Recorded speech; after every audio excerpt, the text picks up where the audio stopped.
월요일 아침입니다. 이제 이번 주부터는 또 우리가 한 주를 지나면 개학도 하고 또 자녀들이 새로운 또 학교로 진급을 할 것이죠. 또 여러분도 이번 한 주간 하나님께서 주실 여러 가지 일들이 있을 줄 믿습니다. 새벽을 깨우며 기도하는 삶, 여러분의 평생의 믿음의 훈련으로 삼길 간절히 바랍니다. 오늘 마가복음 7장 1절부터 13절까지 말씀 중심으로 하나님의 계명과 사람의 전통, 이런 제목과 함께 하나님 말씀 함께 상고하겠습니다. 우리는 무엇을 해야겠다라는 생각을 하게 될 때 항상 거기에 따라서 전통과 습관이 만들어지기 마련이죠. 원래 우리의 마음의 중심은 그것입니다. 하나님을 사랑하자. 그러면 우리는 어떻게 사랑할 것인가? 그럼 어떻게 하나님을 사랑하는 것이 맞을까 했을 때, 가령 예를 들어서 우리가 신발을 좋은 것을 신고 하나님께 가는 것이 하나님을 사랑하는 것이다 하면, 이제는 우리가 신발을 좋은 거를 신자. 그렇다면 신발을 어느 가격대 위에 신자, 신발을 무슨 색으로 신자, 이렇게 자꾸 인간들이 만드는 조항이 붙여지기 마련이죠. 하나님은 안식일을 기억하여 거룩히 지키라고 말씀하셨습니다. 그 안식일이라는 것이 오늘날 주일로 이렇게 승화됐죠. 근데 안식일을 기억하여 거룩히 지키기 위해서, 우리가 주일을 잘 지키기 위해서 어떻게 하면 될까? 그 주님을 사랑하는 마음 안에서 그 첫사람들이 돌을 놓을 때, 그 길을 깔을 때, 그래, 우리가 주일날 하나님께 예물을 드릴 때는 헛되이 드리지 말고 잘 드리자. 근데 정성스러운 마음을 드리기 위해서, 그러면 돈을 다림질을 해서 드리자. 그래서 우리 믿음의 선배들은 새 돈을 바꿔서 드리지 못할 경우에는 돈을 이렇게 분무기로 뿌려갖고 다림질을 싹 해서 정성껏 드렸습니다. 그것은 그들의 마음입니다. 그것은 뭐라 할 수 없습니다. 왜냐하면 마음을 다해 예물을 하기 때문이죠. 근데 그것이 만약에 대대로 내려오면서 그 정신이나 그 맥락을 이해하지 못하고 그저 다림질로 돈을 데리기만 하면 된다라고 한 생각에, 다리미로 돈을 데리지 않은 돈은 하나님께서 받지 않으신다라고 만약에 우리가 전통을 세웠다면 어떻게 되겠습니까?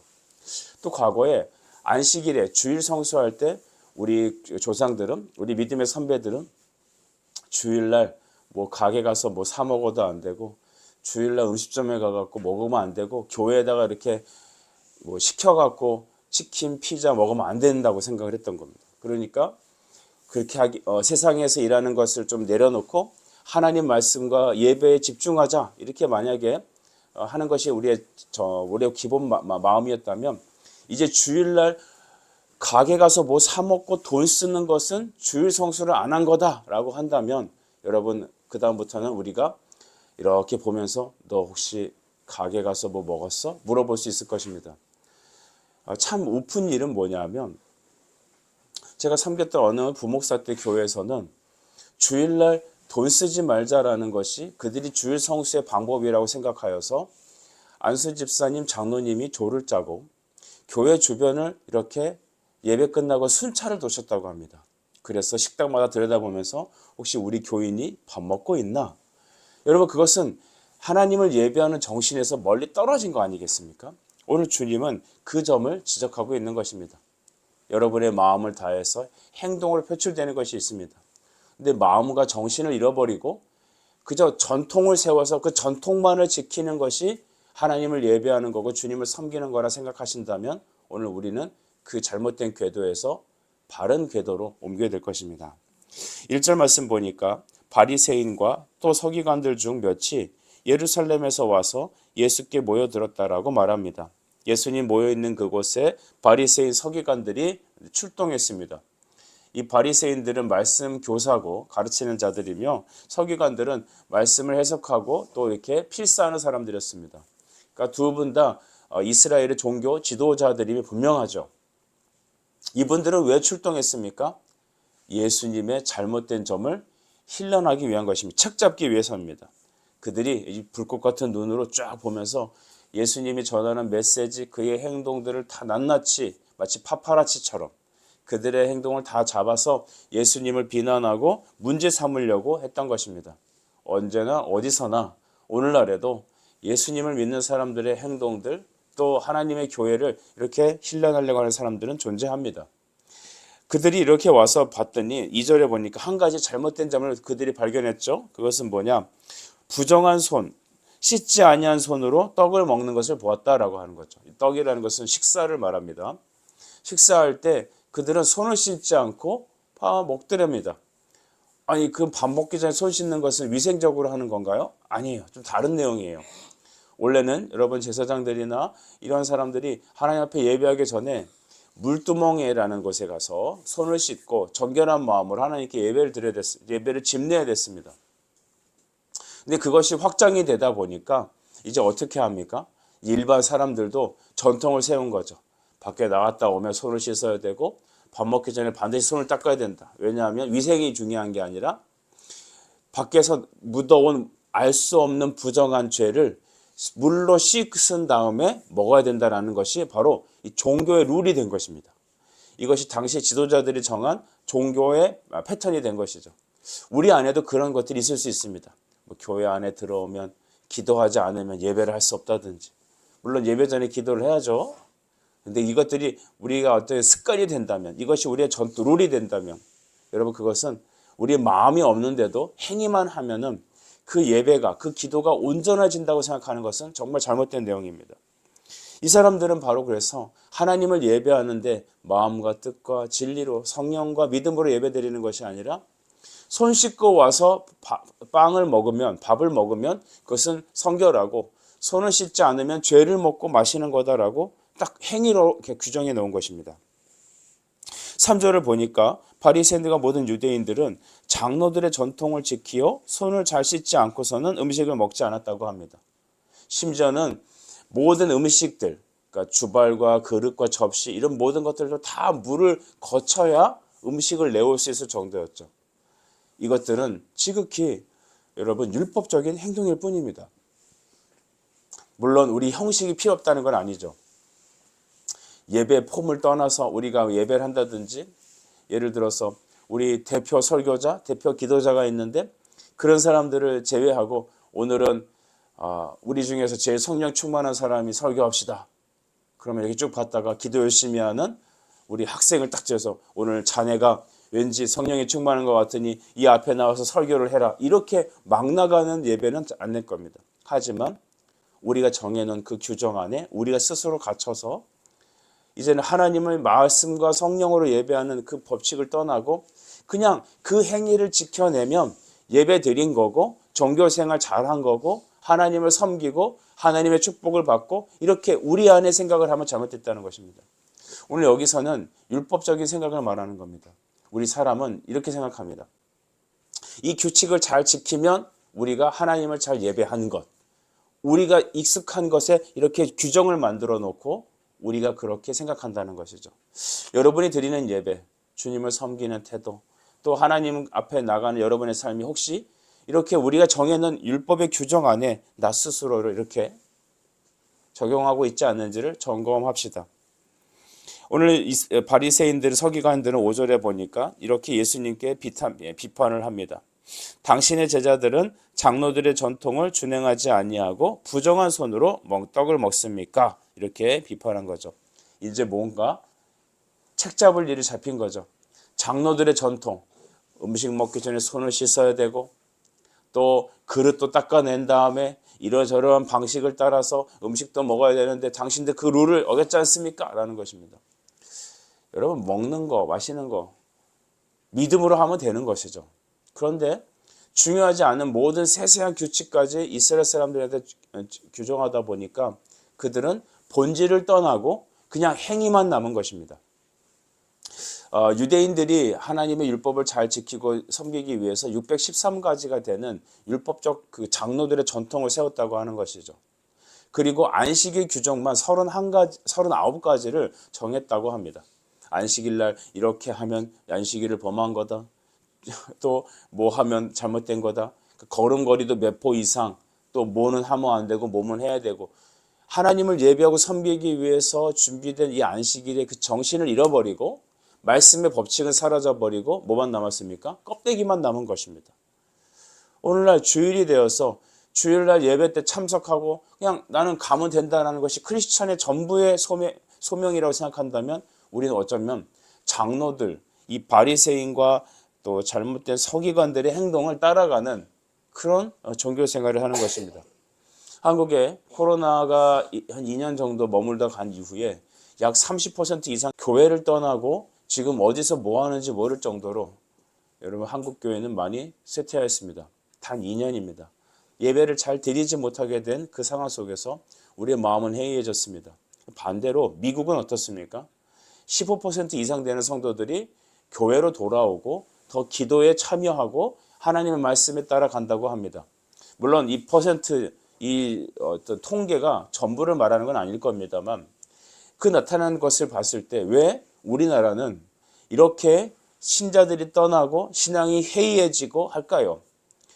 과거에 아침 예배, 점심 예배, 저녁 예배까지 드리던 한국 교회가 코로나 이후에는 이제 주일 한 번만 예배 드리는 걸 강요해야지 그 이후에 오후 예배까지도 강요하면 그것은 성도들을 기만하는 행위처럼 느껴지는 풍토가 이미 우리에게 정착이 됐습니다.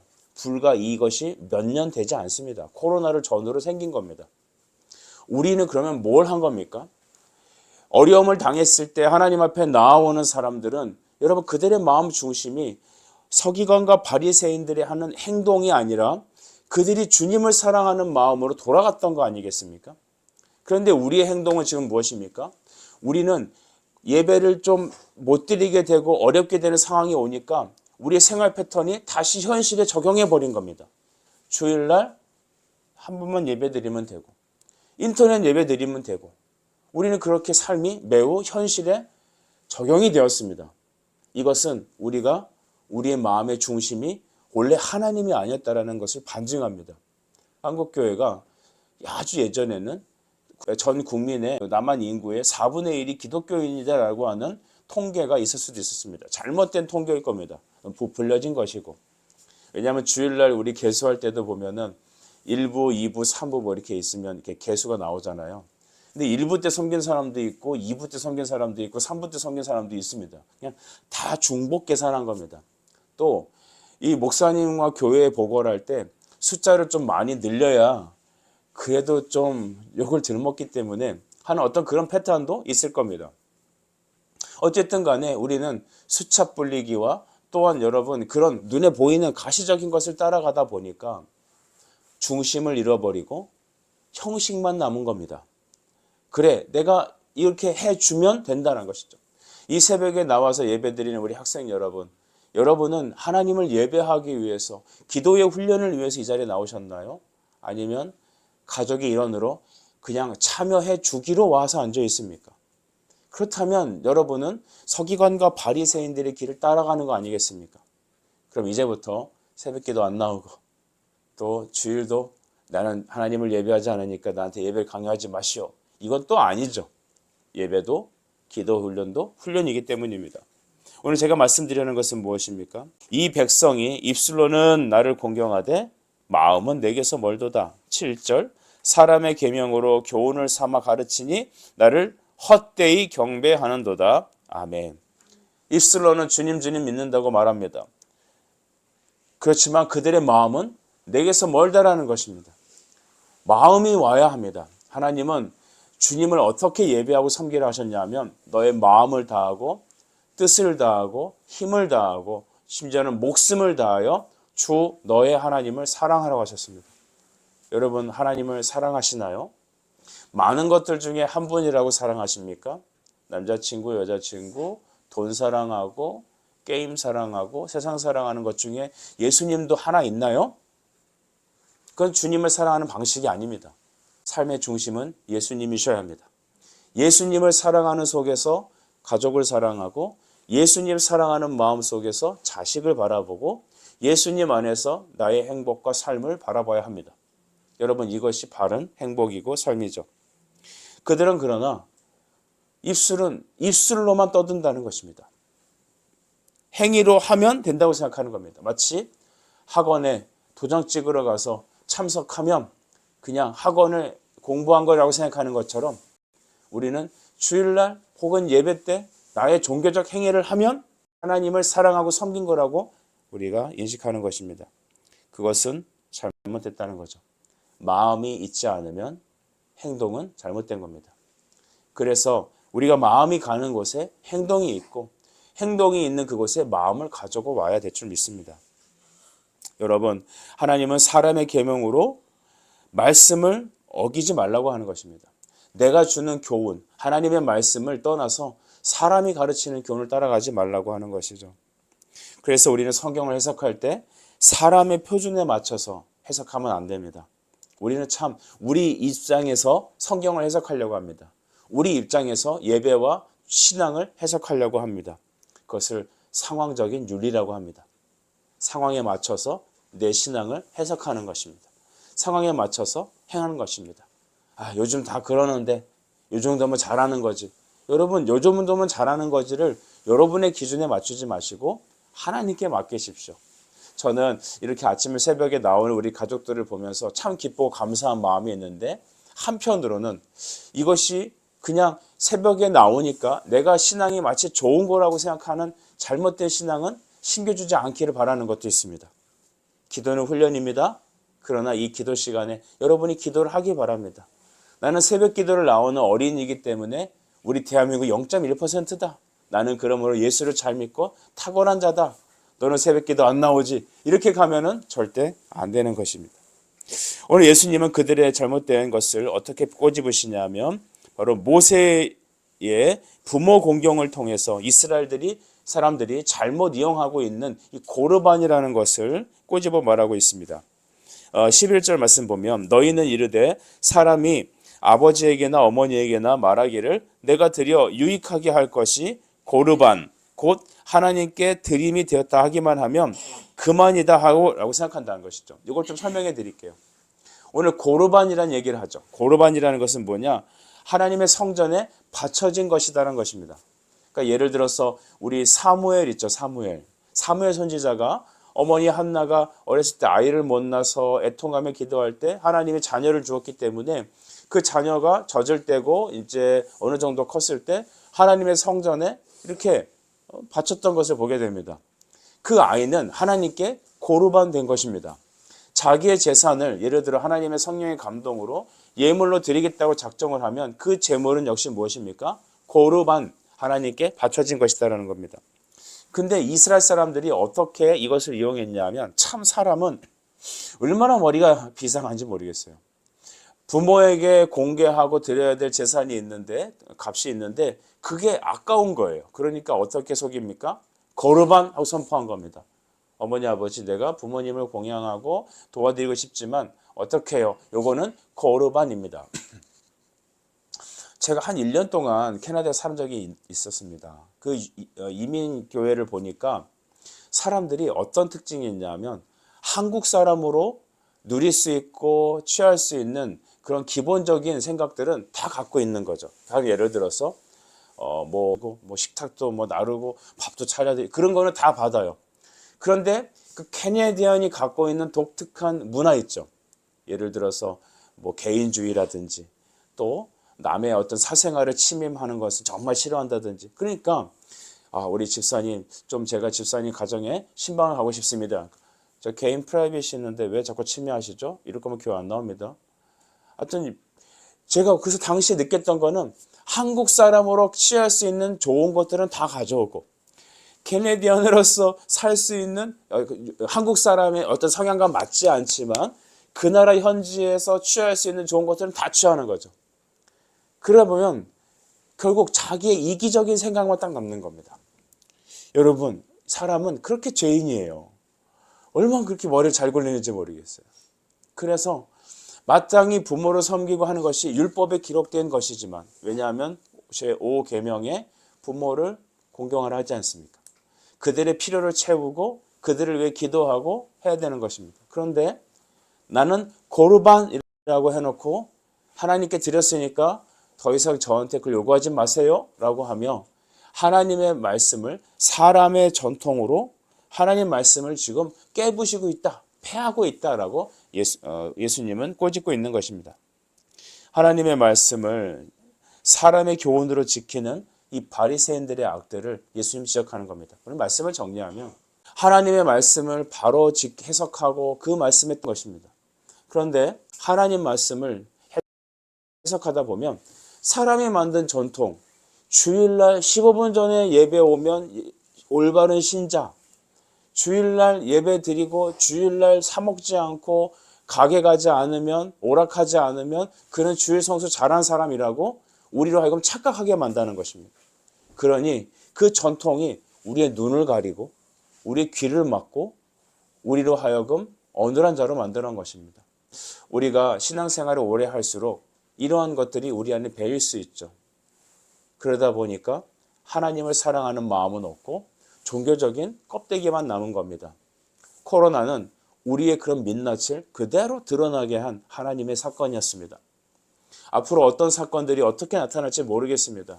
저는 우리의 믿음의 다음 세대들과 우리 성도들에게 이렇게 권면하고 싶습니다. 사람이 만든 전통으로 하나님 말씀을 대신하지 말아야 합니다. 언제든지 우리는 하나님 말씀으로 돌아가야 합니다. 우리는 종교개혁의 후예들입니다. 종교개혁은 기존에 있던 가톨릭계 봉기를 들어서 새로운 살림을 차려낸 게 아닙니다. 말씀으로 다시 돌아가자는 것입니다. 그러므로 오늘 우리도 다시 말씀으로 매일 돌아가야 합니다. 그렇지만 말씀을 읽지 않고 말씀에 관심이 없고 그냥 부모에 따라서 삶의 익숙한 패턴에 따라 종교생활하는 우리의 모습을 볼 때 오늘 예수님이 말한 것처럼 너희가 하나님의 말씀을 사람의 전통으로 허물고 있다라는 이 메시지가 우리 가슴에 깊이 새겨집니다. 여러분, 날마다 우리는 성경의 텍스트에 깨져야 합니다. 이 아침에도 우리가 사람이 만들어 놓은 전통이 아니라 하나님 말씀으로 자꾸 다시 돌아가는 그런 우리가 되게 하여 주시옵소서.